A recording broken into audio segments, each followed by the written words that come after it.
Assalamualaikum warahmatullahi wabarakatuh. Halo teman-teman semua, sebelumnya perkenalkan nama saya Muhammad Imam Ramadan. Saya dari Prodi Pendidikan Seni Rupa Universitas Negeri Semarang. Baik, jadi pada kesempatan kali ini saya ingin membuat video yang berisi tentang perbandingan antara pembelajaran seni melalui kelas konvensional dengan pembelajaran seni melalui platform digital yang bernama Ilustrasi. Oke, jadi sebelum masuk ke pembahasannya, di sini saya ingin sedikit menjelaskan kenapa sih saya ingin membandingkan kelas seni melalui media virtual digital dengan kelas seni konvensional. Jadi perkembangan teknologi saat ini itu kan sangat pesat sekali ya teman-teman, terutama hal tersebut mempengaruhi berbagai macam aspek, salah satunya yaitu belajar. Nah, kalau di zaman dulu kita enggak sih, zaman dulu sampai sekarang pun sebenarnya kita masih belajar melalui media konvensional seperti sekolah formal. Nah, di zaman sekarang kita tidak hanya bisa mengakses suatu ilmu hanya melalui kelas konvensional seperti sekolah formal saja.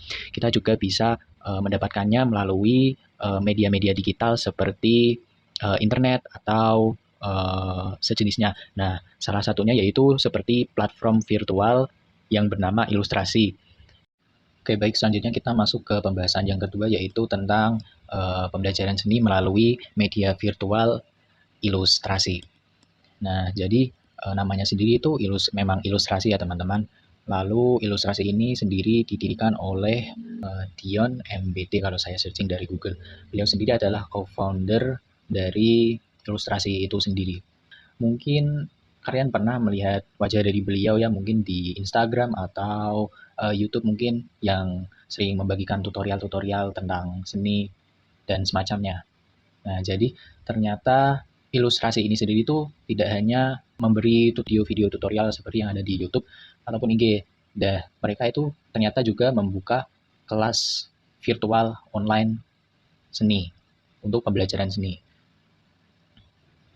Nah, Ilustrasi sendiri ini merupakan platform pembelajaran seni berbasis digital yang menyediakan berbagai kelas ilustrasi dan pengembangan keterampilan seni.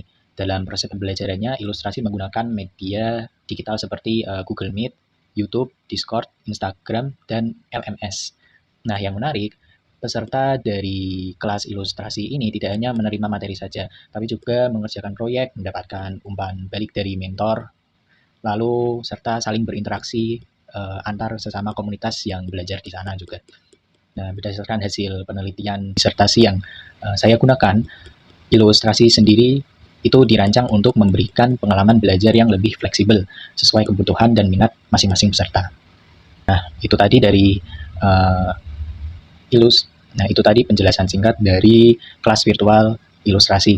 Sekarang kita masuk ke pembahasan yang ketiga, yaitu pembelajaran seni di kelas konvensional. Ajaran seni di kelas konvensional umumnya dilakukan secara tatap muka ya, di sekolah dan mengikuti kurikulum yang sudah ditetapkan. Lalu guru berperan sebagai pembimbing yang menjelaskan materi, memberikan contoh, mendampingi praktik berkarya, dan melakukan penilaian terhadap hasil belajar siswa. Nah, selain itu, pembelajaran seni konvensional di kelas juga memiliki jadwal yang tetap, sehingga seluruh siswa belajar dalam waktu yang sama dengan materi yang sama yang telah ditentukan. Selanjutnya yaitu ada analisis perbandingan antara kedua model pembelajaran tersebut tadi, antara pembelajaran seni di kelas konvensional dengan pembelajaran seni di kelas virtual melalui platform Ilustrasi tadi. Yang pertama itu dari segi tujuan ya teman-teman. Jadi kalau dilihat sendiri, kelas ilustrasi yang virtual tadi itu fokusnya lebih pada pengembangan keterampilan tertentu dan pembuatan portofolio karya. Jadi kita belajar seni di kelas virtual Ilustrasi itu tidak seperti belajar seni di kelas konvensional biasa. Kita mungkin belajarnya lebih bebas, lebih tidak mengikuti kurikulum. Kita juga bisa request materi atau topik yang ingin kita pelajari. Jadi tidak harus sama seperti saat kita bersekolah. Nah, sedangkan pembelajaran seni di sekolah konvensional tadi sendiri itu fokusnya lebih pada ke pencapaian kompetensi yang telah ditetapkan oleh kurikulum. Seperti itu. Lalu yang kedua dari segi metode pembelajaran. Ilustrasi sendiri banyak menggunakan proyek dan aktivitas komunitas. Sementara itu, kelas konvensional lebih mengandalkan praktik langsung yang dibimbing oleh guru. Nah, menurut saya ini adalah poin yang paling penting ya teman-teman. Jadi kelas ilustrasi itu tentu lebih unggul dalam segi fleksibilitas karena peserta bisa belajar dari mana saja dan menyesuaikan waktu belajar mereka sendiri. Sedangkan pada pembelajaran konvensional, kita sebagai peserta didik itu harus mengikuti jadwal yang telah ditentukan oleh sekolah. Jadi itu tadi adalah analisis perbandingan dari kedua model pembelajaran tersebut tadi ya. Selanjutnya yaitu ada kelebihan dan kekurangan dari masing-masing model tersebut tadi. Nah, jadi setiap model pembelajaran tentu memiliki kelebihan dan kekurangannya masing-masing. Nah, kita bahas dari ilustrasi terlebih dahulu. Kelebihannya yaitu tadi adalah fleksibilitas tadi ya. Jadi peserta dapat belajar dengan lebih fleksibel, memilih materi sesuai minat mereka, jadwal tidak terlalu ditentukan, lalu dari segi waktu juga lebih fleksibel.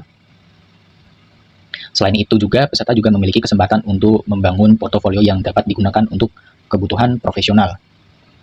Nah, selanjutnya ada kekurangannya. Kekurangan dari ilustrasi sendiri ini menurut saya itu pembelajarannya seperti memiliki tantangan. Yang pertama, peserta harus memiliki disiplin belajar yang baik atau kesadaran belajar yang baik karena tidak selalu diawasi secara langsung. Selain itu juga pembelajaran ini juga sangat bergantung pada perangkat dan koneksi internet. Mungkin bagi sebagian orang yang masih terkendala seperti koneksi internet atau tempat yang belum terjangkau oleh internet yang cepat, ini akan menjadi kendala yang serius bagi mereka. Baik, selanjutnya saya akan membahas tentang kelas konvensional. Pada kelas konvensional, kelebihannya yaitu ada terletak pada interaksi yang nyata atau secara langsung antara guru dengan siswa.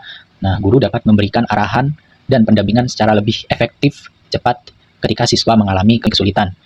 Nah, kekurangannya, pembelajaran konvensional memiliki keterbatasan dalam hal fleksibilitas tadi, karena mungkin materinya juga ditentukan oleh kurikulum, lalu peserta didik juga harus mengikuti jadwal dan tempat belajar yang sudah ditentukan. Jadinya ini mengurangi fleksibilitas pembelajaran seni di kelas konvensional. Oke, baik. Selanjutnya yang terakhir, yaitu kesimpulan dan rekomendasi. Jadi sebagai penutup, saya sendiri menyimpulkan bahwa kelas ilustrasi dan pembelajaran seni di kelas konvensional memiliki karakteristik yang berbeda. Kelas ilustrasi jauh lebih unggul dalam hal fleksibilitas, pembelajaran berbasis minat, dan pengembangan portofolio. Sementara itu pembelajaran konvensional lebih unggul dalam interaksi langsung dan pendampingan dari guru. Lalu menurut saya sendiri, kedua model ini tidak saling menggantikan, tetapi justru dapat saling melengkapi. Misalnya pembelajaran konvensional tetap penting sebagai dasar pendidikan seni, sedangkan platform seperti ilustrasi dapat menjadi pendukung untuk mengembangkan keterampilan yang lebih spesifik sesuai kebutuhan peserta didik di era digital saat ini. Baik, sekian video presentasi singkat yang dapat saya sampaikan. Semoga dengan video ini bisa bermanfaat bagi teman-teman semua. Saya mohon maaf jika ada salah dalam berkata. Wassalamualaikum warahmatullahi wabarakatuh.